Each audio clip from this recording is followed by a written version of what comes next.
Thanks very much. Anyways, 2 o'clock and good afternoon, everyone, and welcome to the Gower AONB Partnership Steering Group. A lovely day out there. And first off, it's again, as I say, welcome from us. And we were holding this meeting under the Local Authorities Coronavirus Meetings Wales Regulations of 2020. This meeting is being broadcast live so that members of the public and others may view it. Please ensure that you all mute your mics and remember to unmute them when you're called to speak. I'm now going to hand over to Jeremy. He's going to call out the names of all those present. And please could you repeat your name as Jeremy calls it. Okay. Councillor Paul Lloyd. Yes, Paul Lloyd. Councillor Mark Child. Mark Child. Hi, Mark. Councillor John Curtis. John Curtis, present. Councillor Paxton Hood-Williams. Present. Yeah. Councillor Linda James. Linda James, present. I've had apologies from Andrew Stevens. Roger Button. James Chambers. John France. Present. Steve Hurd. Steve Hurd? No. Sue Hill. Sue Hill, present. Gordon Howe. Gordon's here. Gordon Howe. Gordon.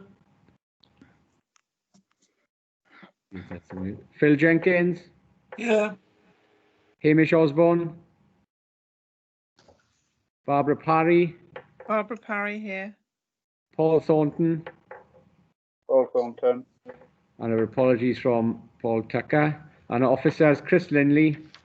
Chris Linley, present. Mike Scott. Present. And I'm Jeremy Parkhouse. There you are. Thank you all. So let's get on to the and the first item there is, are there any apologies for absence? I know we've had a few. Yeah, apologies from Councillor Andrew Stevens and also from James Chambers and Paul Tucker. Okay, thanks. Any others? No. There you are. Thank you. Item 2 then is, are there any disclosures of personal and prejudicial interests? Anyone? No. Thank you. Item 3 is to approve and sign the minutes of the previous meeting as a correct record, and you'll find them on your agenda starting at page 1. That was the meeting held in June. Page 2, page 3, 4, page 5, 6, and 7. Somebody move them as a true record, please. Yeah. Thank you. Very good. And then item 4 there, you see on page 8, is there are some Gower Society issues they wished to raise. Gordon, are you handling these? I think he's dropped off. I think he's dropped out. Doesn't look like he's still here. No? Anyone else wants to take them over? There are 3 issues there. No? Unless Gordon pick him up when he's Going to come back to the class, is it? Yeah? I think so. Okay. So we wait to see if Gordon can reconnect. It doesn't seem to. Yeah? Take it later. Yeah, it doesn't seem to be with us at the moment, perhaps. Anyway, the next item on our agenda is item 5, and that's the NRW grant funding. You see that on page 9. Mike, that's yours. Is it anything to add to that?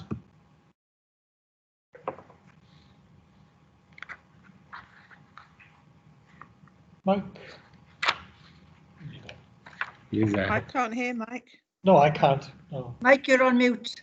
I am sorry. Right, there we go. No, I haven't really anything to add. That was really just to report that we'd had the funding. We have now submitted the annual report for 2019/20, which was copied to you all about a fortnight ago.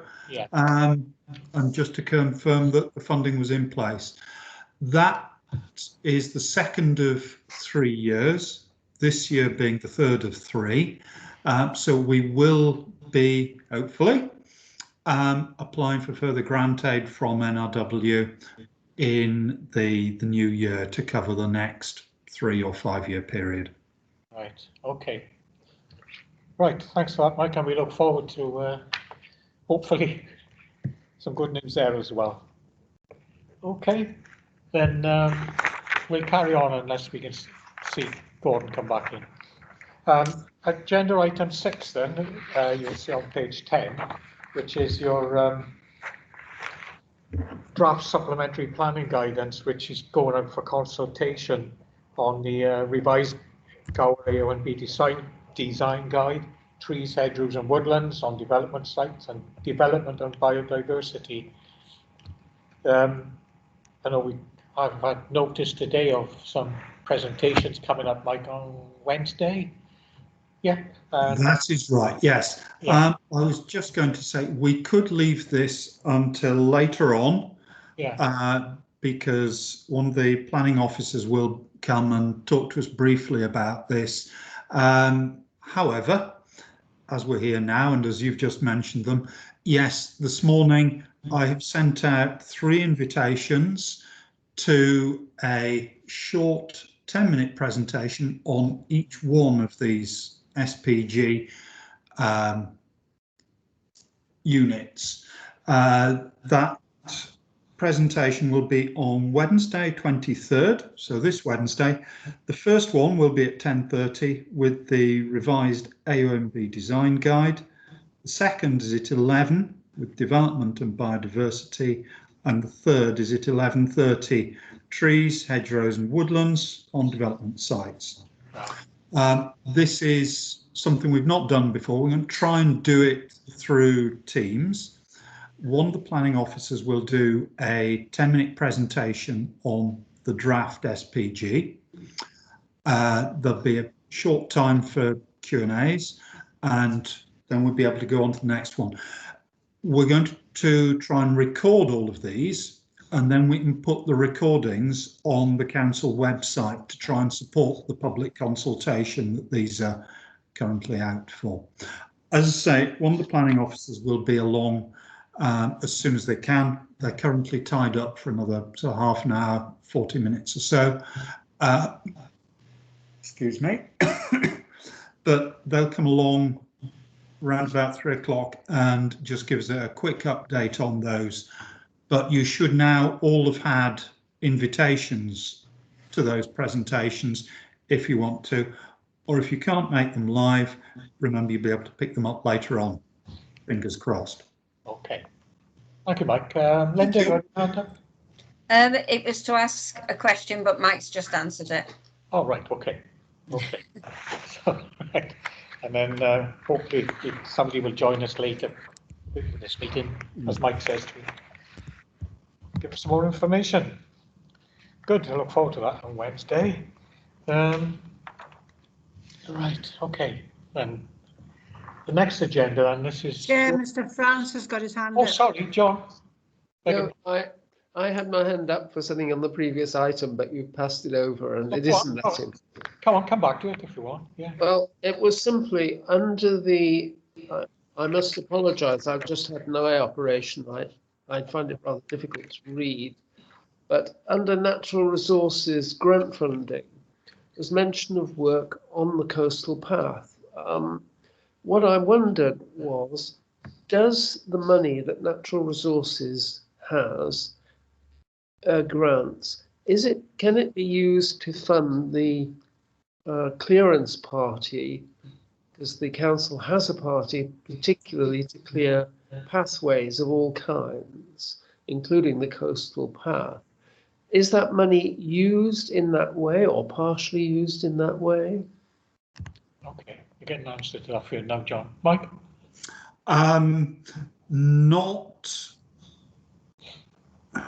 Not immediately.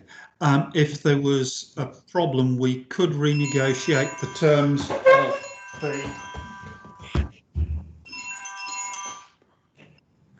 If there was a specific need, we could renegotiate the terms of the grant with NRW, but we wouldn't normally use it for work on the coastal path.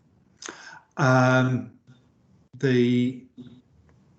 NRW grant that we get as the AONB partnership, some of that is spent by the Rights of Way, some of it by Nature Conservation Team, but that's on specific projects which are path enhancements, if you like.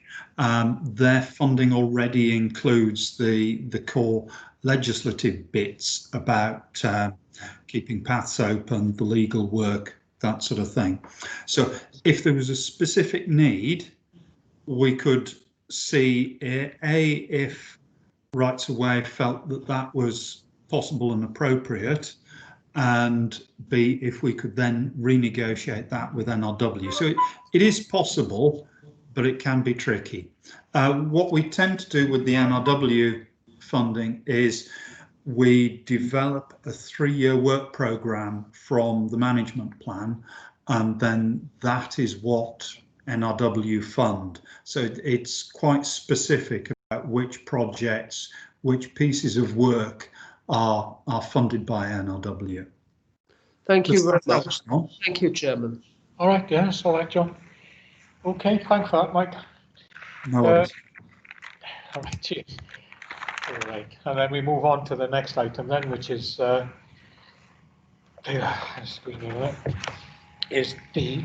item 7 on page 11, which is Port Tynan update. And that's yours, Chris. Anything to add to that?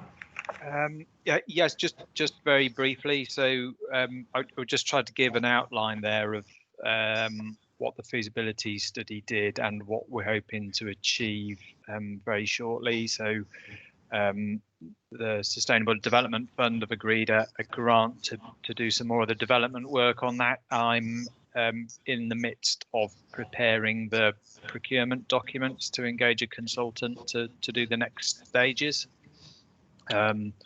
So we're hoping there'll be 2 elements to it. Firstly, a consultant to look at what the main proposal, I think, in the feasibility study was around the potential for a new multi-purpose building. We have to work out what that might be in terms of what its function might be, but there was clearly, from the feasibility study, there was clearly potential for as well as the toilets, the potential for a cafe or retail or boat storage. There was you could have any combination. So we're looking for a consultant to take us through to the next stage of that, to actually determine what the function of that building might be, but also a secondary one around we're anticipating that there will be some capital funding available for next year, and we want some more work on the sort of detailed design and costings of some of the short-term actions that the feasibility study came up with.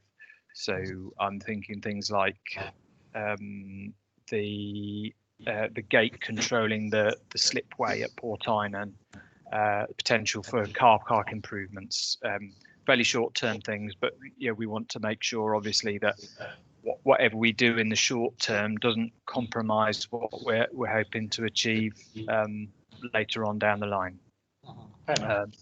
So the procurement should be going out the next couple of weeks, and we'll be inviting tenders for that very shortly.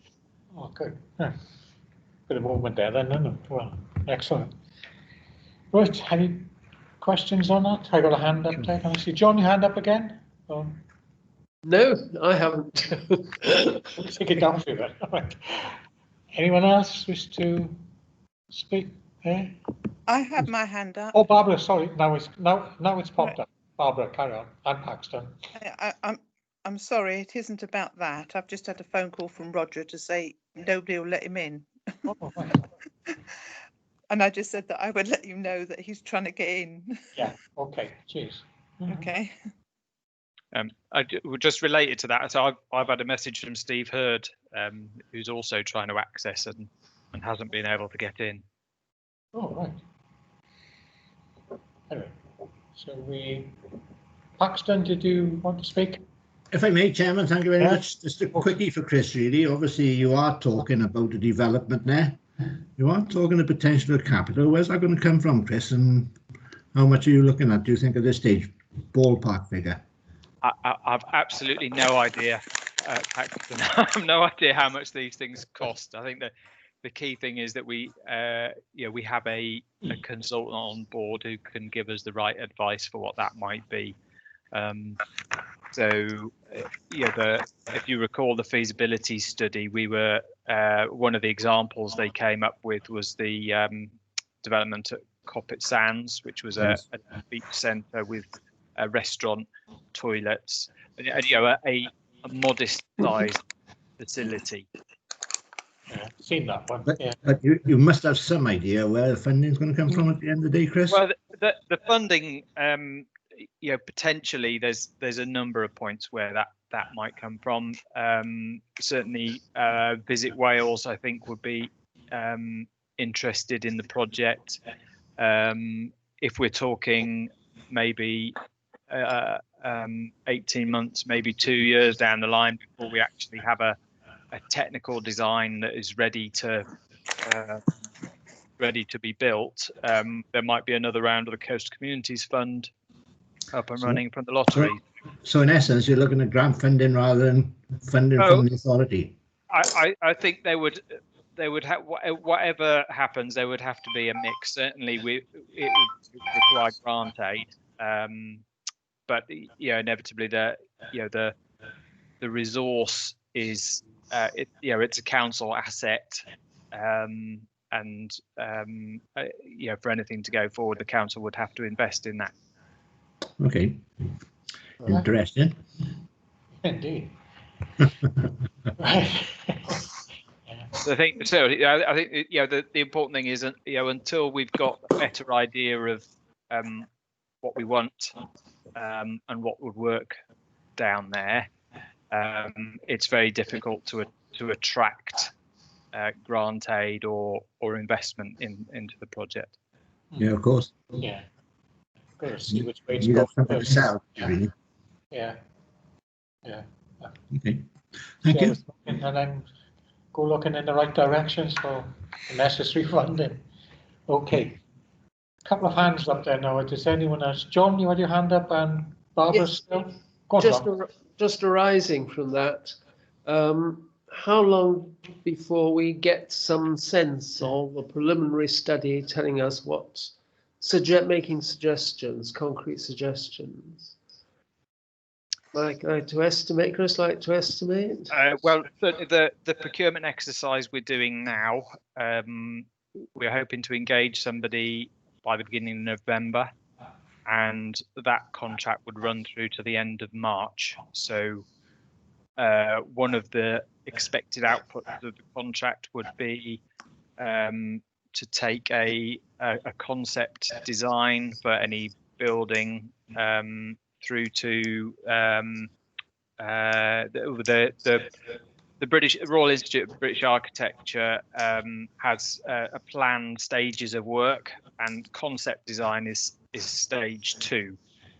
So we'd expect the consultant to come up with a concept design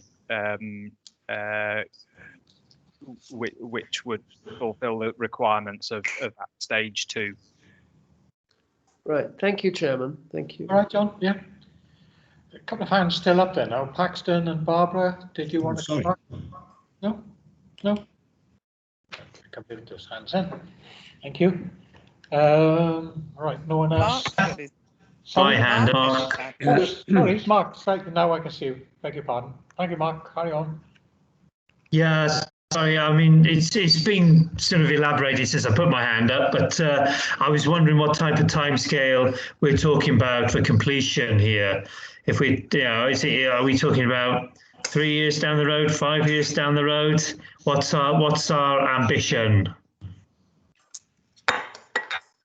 I would say hopefully that will become clearer by the end of March when we've had the concept design dealt with. But I would, in terms of anything being ready for construction, I could see it being at least another 2 years, if not 3.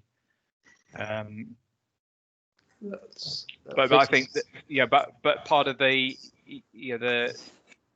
procurement for this particular stage is we want to actually try and get some of the quick win projects done and funded. So I am anticipating that we will have some capital funding next year, which would be able to implement them, and that might come.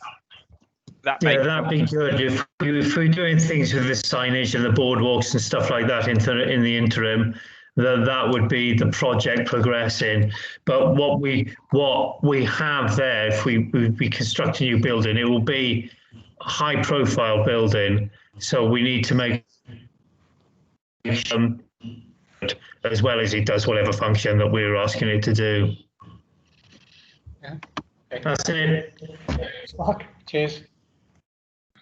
Right, any other hands up now? John, your hand is still up. Did you want to come back?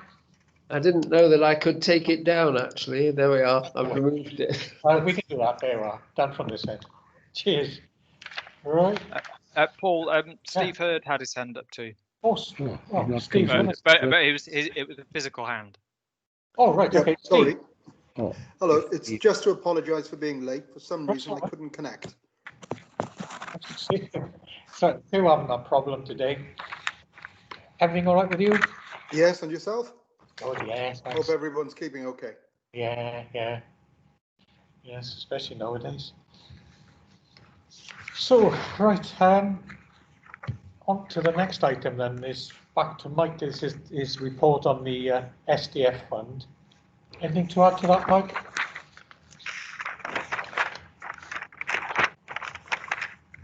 Can't hear you. Can't hear What? you.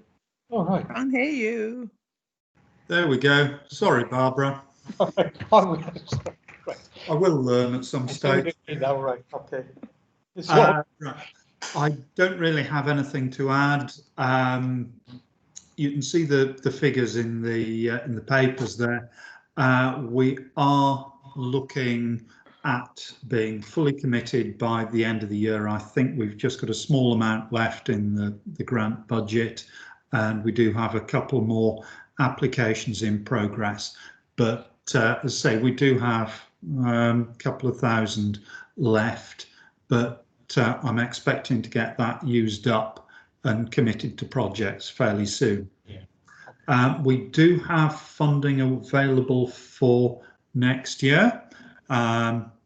And obviously, if anyone is aware of projects and things, or is aware of people who are putting projects together, I'd welcome some applications, or at least some discussions about applications. Yeah. Yes, hopefully this decent or the same kind of funding next year as we did this year, and then that will really icing on the cake.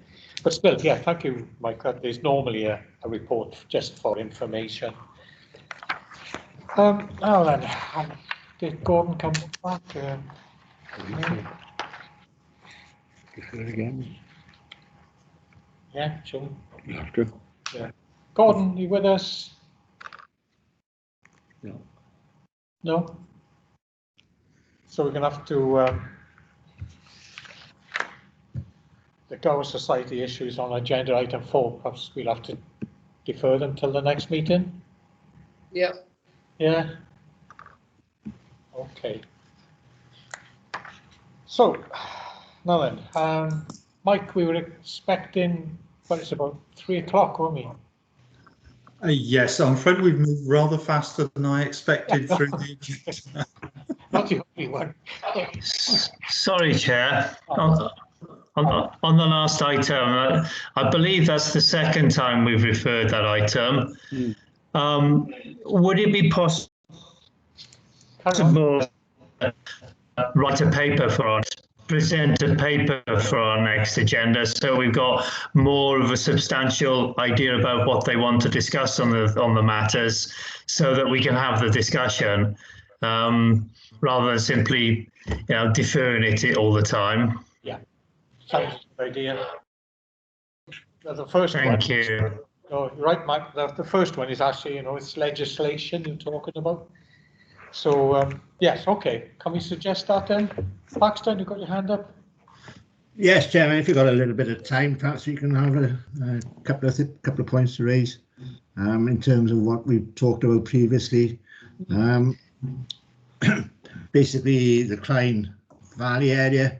Yeah. Obviously, there's funding we were talking about last time, and we were wondering whether we should bring it into the same sort of remit as the Gower AONB is these days in terms of legal standing and our responsibilities.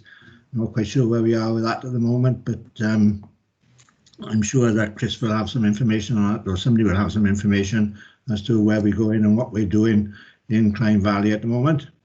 That might be a starter. I know Barbara might well be interested in that as well, I suspect. Oh, yes. Yeah. Yeah, if I could respond to that then, Paul. Yeah, so I think there's two main things as far as Clyne is concerned. Firstly, we reported previously about the Sustainable Landscape, Sustainable Places grant scheme, and we've been awarded 100,000 capital funding to spend on the sort of regeneration, I suppose, of the country park.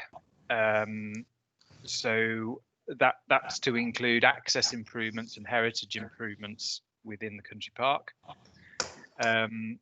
Mike and myself had a meeting with a couple of other council officers and Louise Mees from CADU, Welsh Historic Monuments, on Thursday to talk about restoration and stabilisation works to the Ivy Tower. Sorry, that's my dog. I don't know what he's barking at. So some of that funding is going to go towards that. We're also have other improvements around the Calais station and access and health and safety improvements. But that's in the short term. Certainly, as far as longer term, the future of Clyne Valley, we've been as an AONB team, we've been taking up and trying to coordinate the council's activities in the area, because it has been quite uncoordinated. So there are various council departments involved in some aspect of management of it, and we're trying to bring all that together. That's kind of taken a back seat the past few months, because we felt it important that we get plans underway to spend the short-term grant, because we've only got till the end of March to do that. But it's certainly still on the agenda. I'm happy to report further on that at the next meeting. Okay, yeah, that'll be a good one, Chris. Yeah. Thanks, Chris. The other question I was going to ask, Chairman, if I may, is where are we with parking on Kevin Bryn at the moment?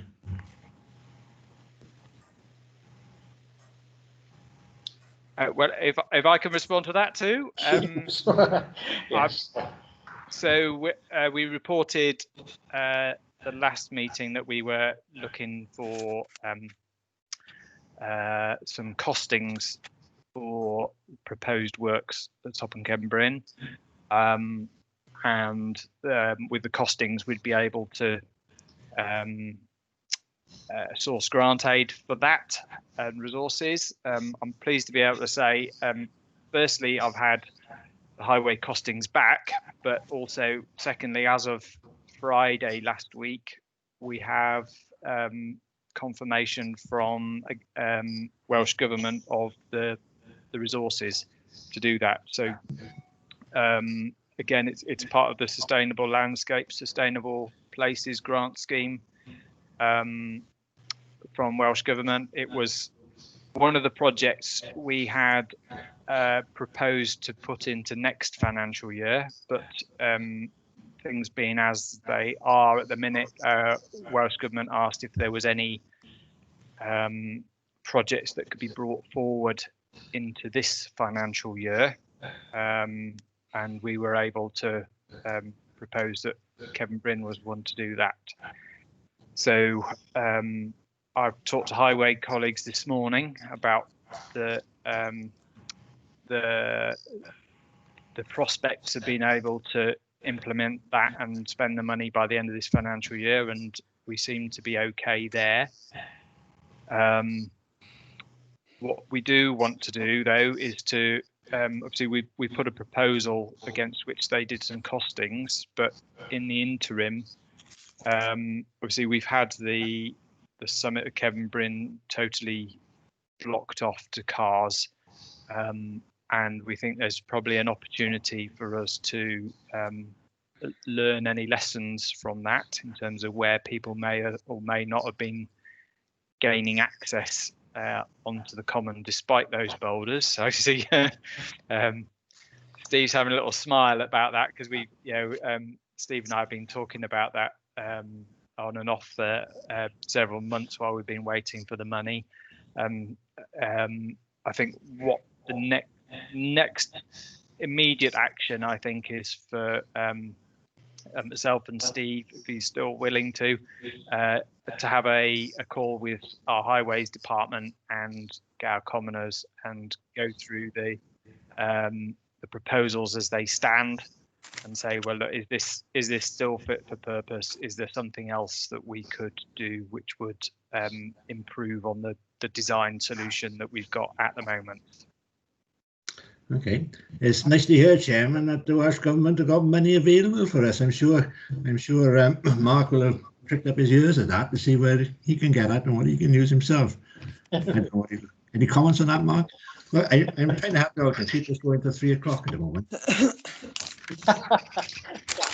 Yeah, all right, we can do that. Linda got a hand up there. Or did you want anything else, Paxton? Quite happy to comment on that, Chair.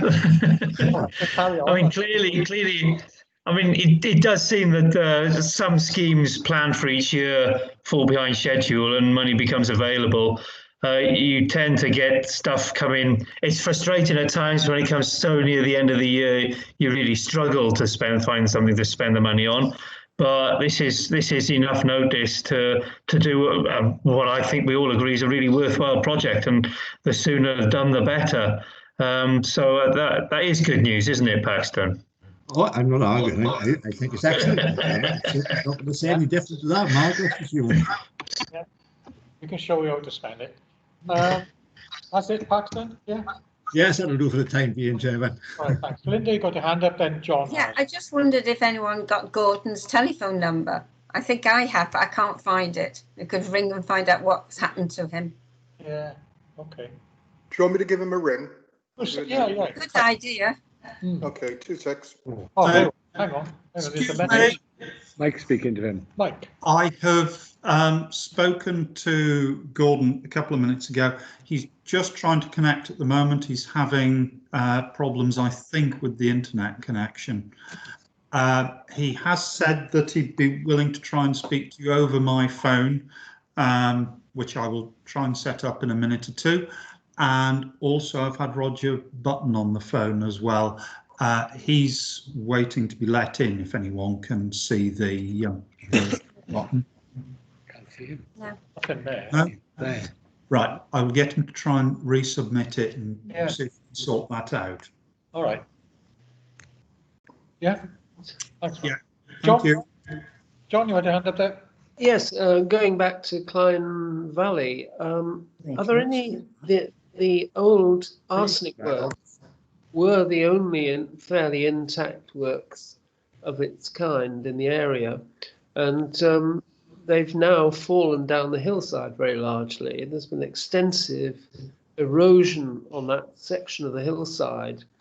I go there quite a bit, and you know, it is very unusual, and the council is trying to make a thing of our industrial history, and this is a unique site because the pipe up to what you call the pagoda, which was originally the outlet, seems to be still intact. Are there any notion of planning to try and preserve some of this?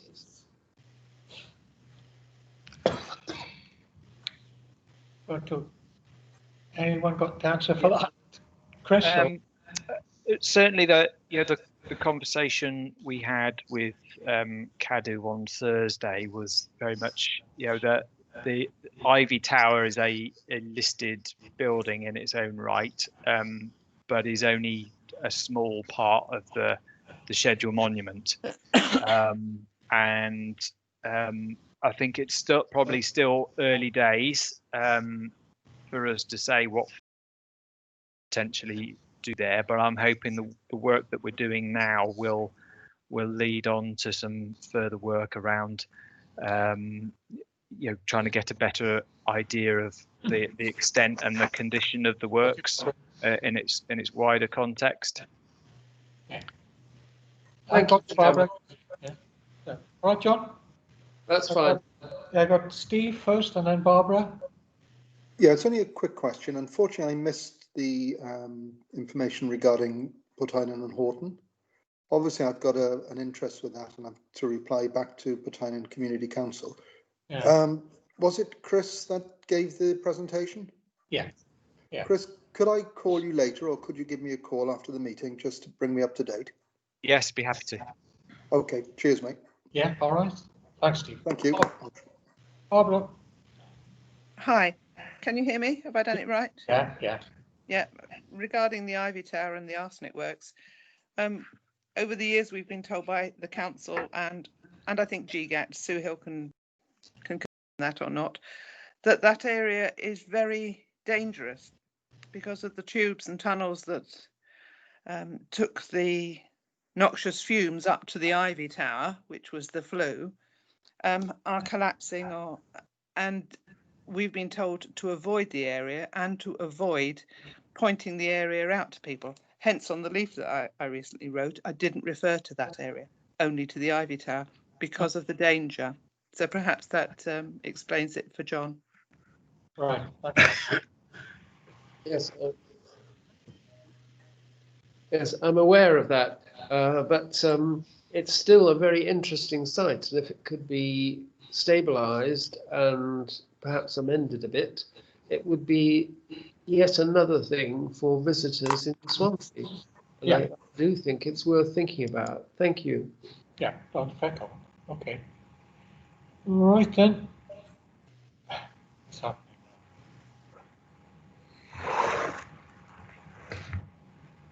Right.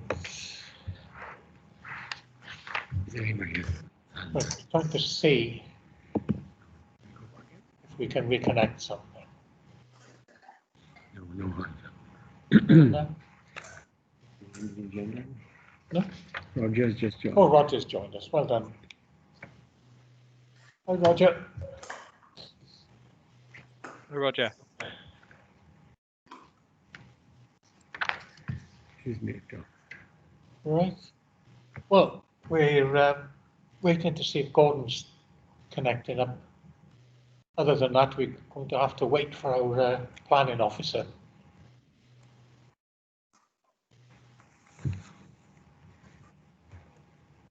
20 minutes? Yeah, no, we've got 20 minutes otherwise. Well, Mike, is he booked for 3 o'clock, is it?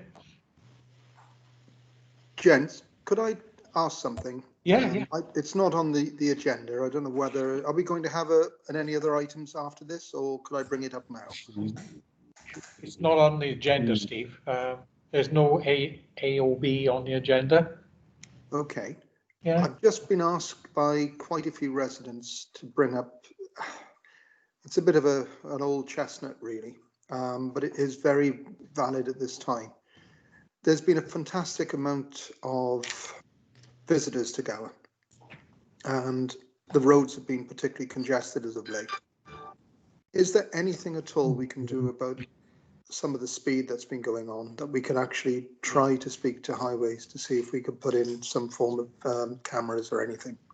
Particularly around the Rosilly area, it is quite frightening the speeds people are going at. Yeah. Perhaps we can agenda that, Steve, is it? Yeah. Another go with this. But don't put your phone down. Actually, I'll call you back on this number, all right? Not you, Steve. Not me, no. Yeah. No, it's just something that I promised that I would bring up if there was the time to do it. In Just that, got a bit of a fill-in. let's see if I better switch my.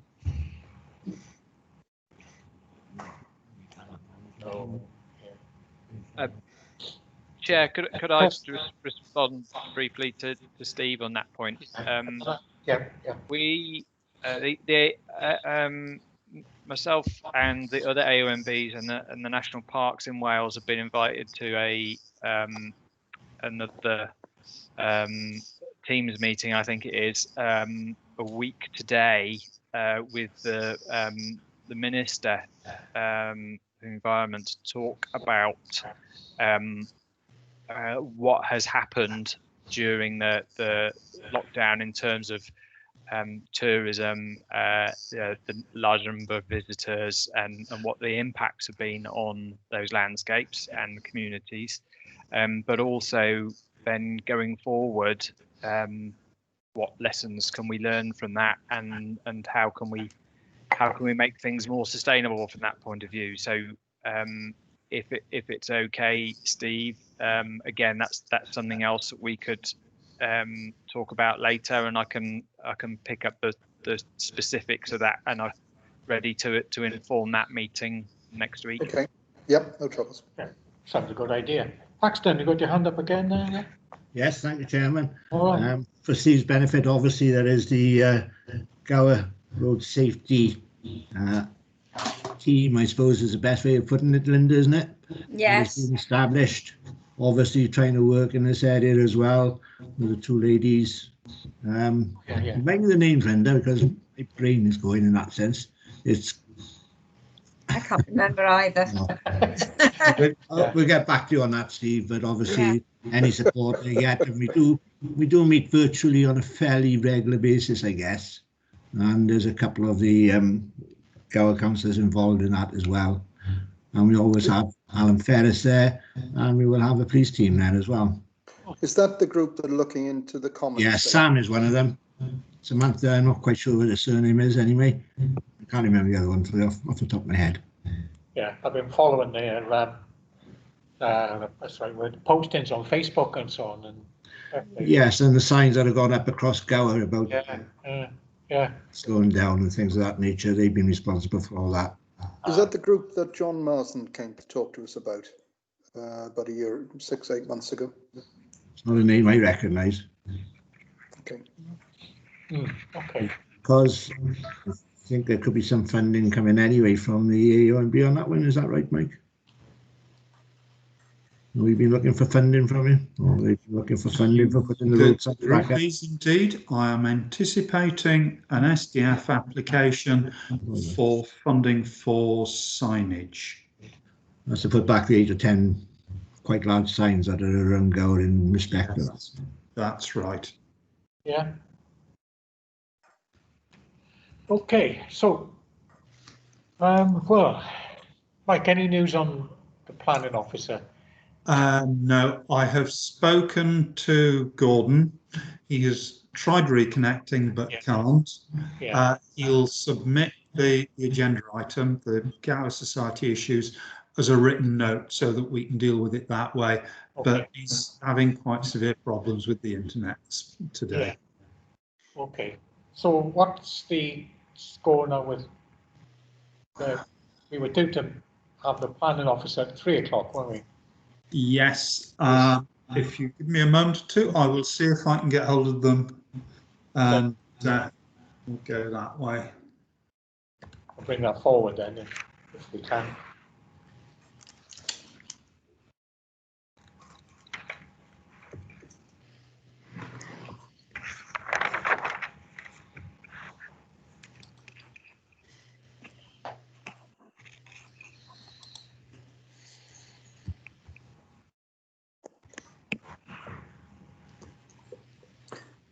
Can anyone do a dance or something? Or wave? Start singing. Quiz?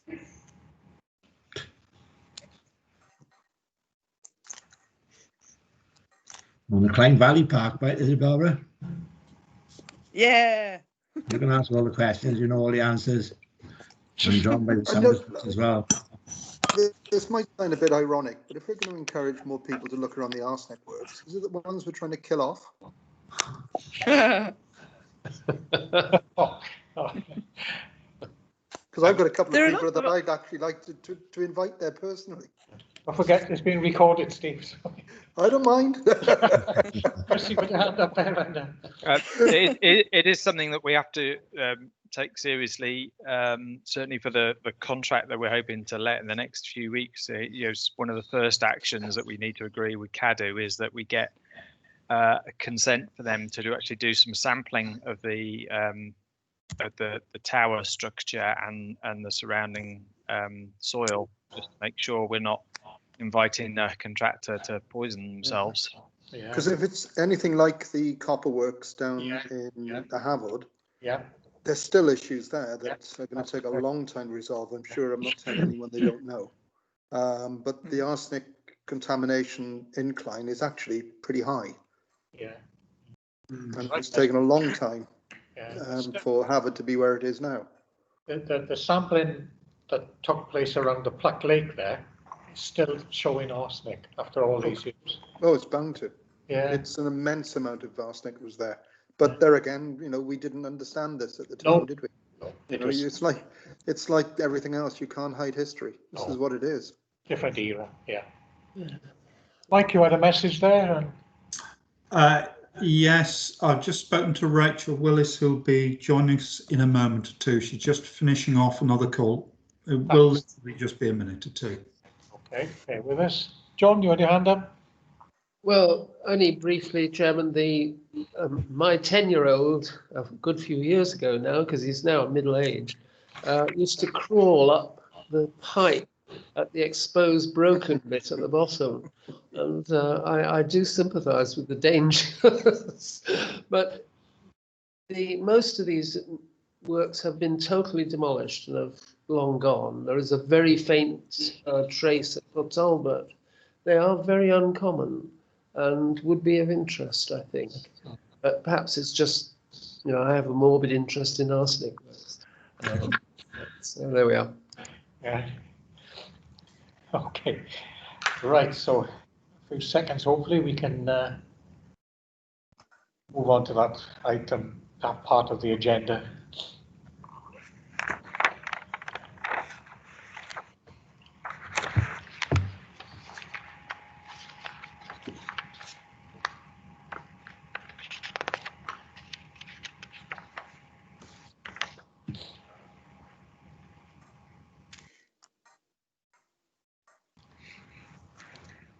Do you want to speak, Barbara? Yes. Yeah, I just wanted to say, if John's interested, I've got photographs of all those tunnels from the 80s and some maps, hand-drawn maps of the area from somebody who has had an archive of Clyde Valley. Well, perhaps he'd like to get in touch with me. Right, thank you. I would. Yeah. Thank you, Chair. Yeah, good.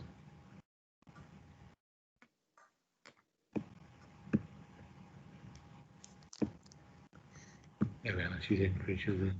Yeah. Hello. Rachel. Hi. I didn't know you were still talking. Hello. Hi, Rachel. Anyway, welcome, Rachel. And I understand this is over to you now. When you're ready. Okay. Great. Yeah, just a really quick slot to introduce the 3 supplementary planning guides that we have out at the moment.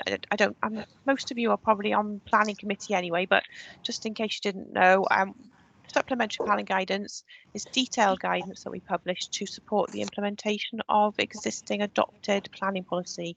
So we've got a local development plan which was adopted last year before, and we prioritise certain subjects where we wanted to publish guidance to help planners and applicants understand exactly what will be expected when they put an application in. So we've got 3 guides throughout. 2 of them are revisions of existing guidance and 1 is brand new. So the key one of interest to you at the moment is the Gower Design Guide, which I think was last published in 2008, and we've updated that. So there are a good few reasons to update it. Well, first of all, we've got an adopted development plan, so it has to be adopted against the current plan. So your 2008 Gower Design Guide was adopted against the unitary development plan, so it had to be updated so it linked to our existing policies. And there are other little bits in there where we've brought it up to date with, obviously the planning framework has changed in Wales. We've got the Environment 2016 Wales Environment Act, we've got the Future Generations Act. So the legislative context for planning down Gower is different, and so it's in line with that. And there are other changes in that guide which probably of interest to you, where we've taken the opportunity to kind of rationalise. There are quite a few SPGs that applied in Gower, and now they're all under the one envelope of this revised design guide. So there are things in there like lighting guidance has been updated to bring it in line with the dark skies, or there's a lot of separate guidance on chalets. The chalet developments all had their own guidance, so now they're all part of this. I think there's a couple more, aren't there? Oh, I know. The landscape assessments have been brought into the guidance as well. So it's been a good opportunity to revise what we've got. And another important thing to say, I think the atmosphere in planning has changed over the last couple of years, and we were probably familiar with the term placemaking and how to make sure that the places we plan and build for are all about health and well-being, and making sure that the environmental aspects are integrated into everything we do. So I think it's been a good opportunity to make sure that the type of development that we're looking for as a whole authority is reflected at all scales. So we'll talk a lot about the city centre, but the placemaking can happen at that rural scale, and so there's a lot in there to explain what type of designs and what type of developments are appropriate on Gower. So that's the first one.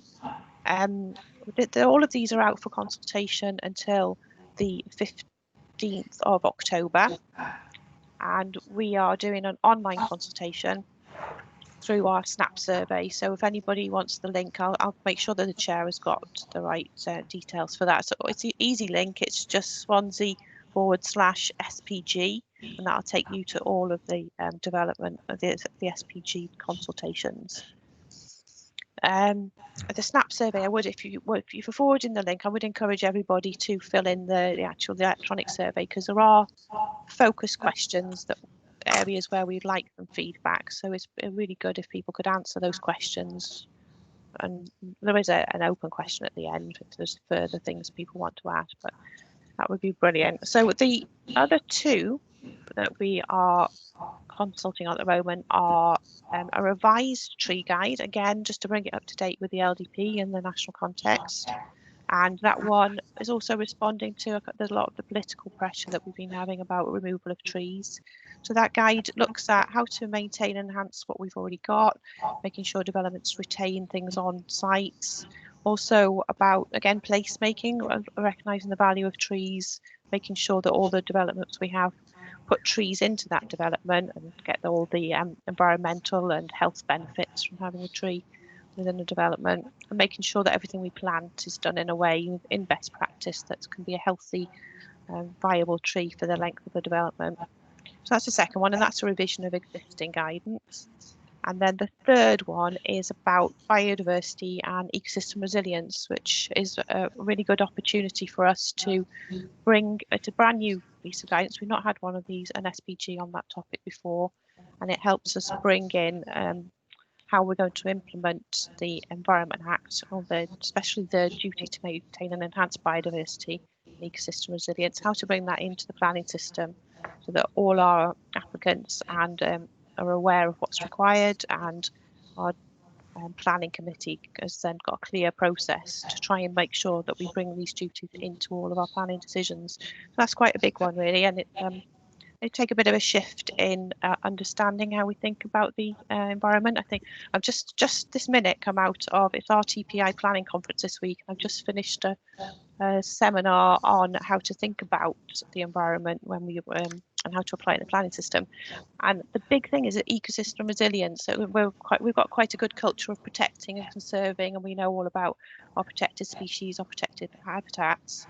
But the shift in thinking is all about how to make sure that we can adapt to climate change, and that we've got an approach that thinks about the interactions between all the different parts of the environment. So connectivity between how species move between habitats, connectivity inside a site, connectivity outside of a site, so that we're getting these connections moving, and how to make sure things are resilient over the long term and not just protect things that we've already got. So it's quite a complex way of looking at things, but it's definitely how environmental thinking is moving. So that's another really interesting one. Be interested to get your views on that, and obviously it applies in the rural area as much as it does in the urban area. So I think that's all you need from me at the moment. The biggest thing to tell you is that Mike and I have agreed that the best way to go through these in detail, not because I know you've only got a short amount of time today, is that we will do 3 separate short presentations, one for each of the SPG. And we've, if you agree and you're happy with that, we will do that on Wednesday with 3 slots, 10:30, 11 and 11:30. And we thought the best, Mike had the brilliant idea of recording those, because you can do that on this Microsoft Teams app. So if we do those as a live recording of the presentations, my colleague Ruth Henderson will give you a detailed presentation on the Gower AONB design guide. And that helps us as well with a wider engagement, because there's a lot of people asking for direct meetings. We don't really have the resource to do long presentations to every group that wants them. So that means that we can share the links to the presentations then. So back over to you, Mike, or Chair. If that's, thank you. Are there any questions? Yeah, thank you, Rachel. Much appreciated. Anyone? Barbara, got your hand up. Did you?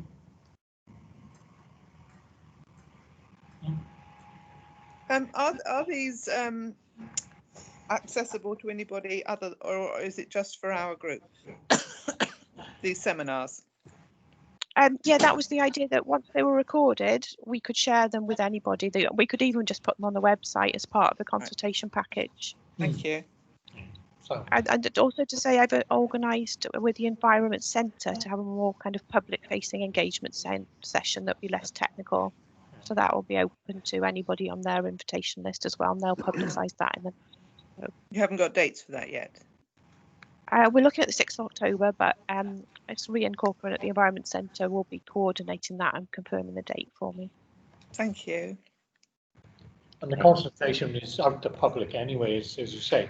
So make sure that everyone spread that word. Anyone else wish to speak? Ask any questions or points? No? Sure? Oh well, okay. Thank you, Rachel. Yeah. I look forward to seeing everybody on Wednesday then. Yes, look forward to that. Okay. Okay, thank you so much. Right, thank you folks, and that concludes our agenda for today, and we look forward, well, to see everyone Wednesday, I hope. But other than that, our next meeting is the 30th of November at 2 o'clock again. So, thank you all, and enjoy the rest of your day. Thank you, Paul. Thank you. Thank you. Bye-bye now. Thank you. Thank you all very much. Cheers. Bye. Thank you.